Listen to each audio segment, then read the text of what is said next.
Get ready for the dictation. Start. Coming to the internal affairs of the country, Madam Deputy Chairman, the policies of the Government of India for the last 15 years have been so manipulated that the rich people are becoming richer and the poorer sections of the people are becoming still poorer.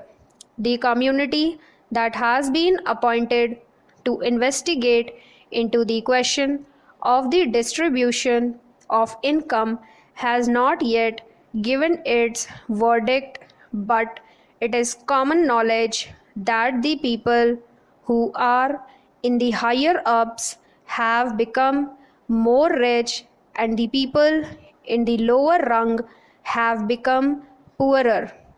The prices of essential commodities that the peasants and the workers use have gone up so high that they are not within the reach of the mass of the people of the country.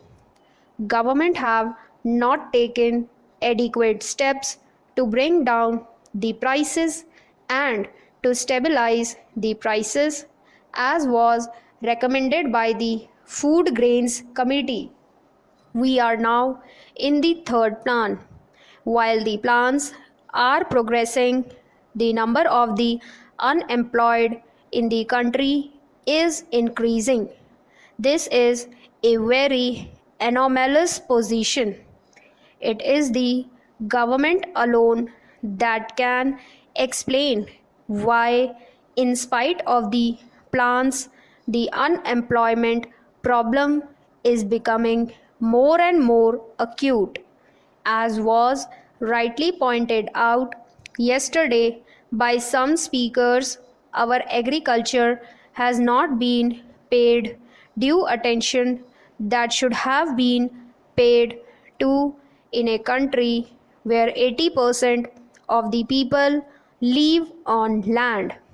Some 3 or 4 years back, when Mr. Ajit Prasad Jain was the Food and Agriculture Minister, he was made to resign under shady circumstances as one who had proved not capable of solving the food problem in the country. A suggestion was thrown that the portfolio of agriculture should be handled by an important and senior member of the cabinet, and particularly in the states by the chief ministers of the states. But nothing of the sort has happened. Whatever increase in food grains output we have obtained is not because of any increase in the yield per acre, but because of extensive cultivation. More land has been brought under cultivation and some irrigation facilities have now been provided. But the increase that we have seen is not in keeping with the demand that is necessary for us to feed 400 millions in India. So, whatever industrial development we want, the basic factor is that our agricultural economy should be improved.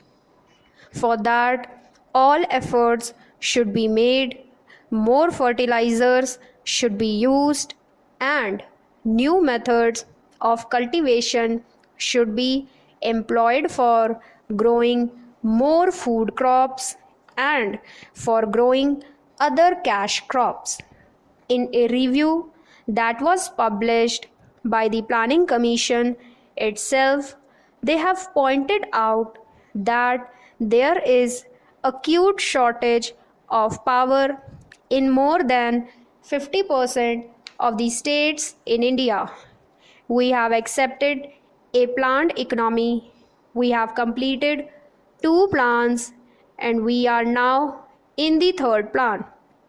I do not know why the Planning Commission or the planners concerned did not foresee this shortage of power in most of the states in India, and why they did not plan generation of more power so that people will not accuse the state governments or the planning commission that they did not work out the plans properly in order to have more industries and to have more food grains produced through lift irrigation.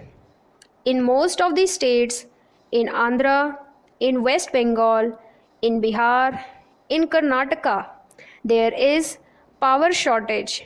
Whatever power is available now is being rationed.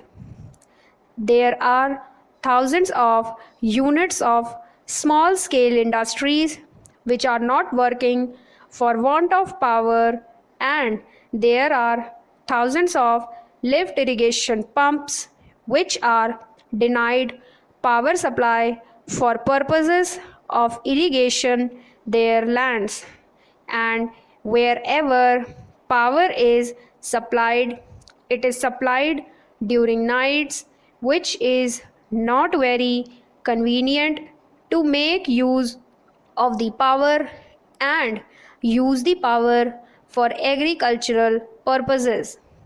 The finance minister, in the statement that he made in the Lok Sabha and which was placed before us, has stated that it was assessed that for the successful implementation of the plan, even after taking every possible measure for the development of our exports, which clearly must be given the highest priority, we would need external assistance of the order of rupees 2600 crores, and we have however been less successful in obtaining and utilizing the external assistance required for financing the imports necessary for our developing economy, to industrialize our country and to bring it on par with other well developed countries. We do need assistance, financial, technical, and other assistance.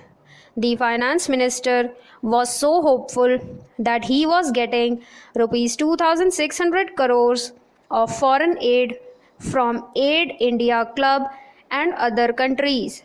But now he is not hopeful of getting that amount which is necessary to fulfill the targets in the third 5-year plan.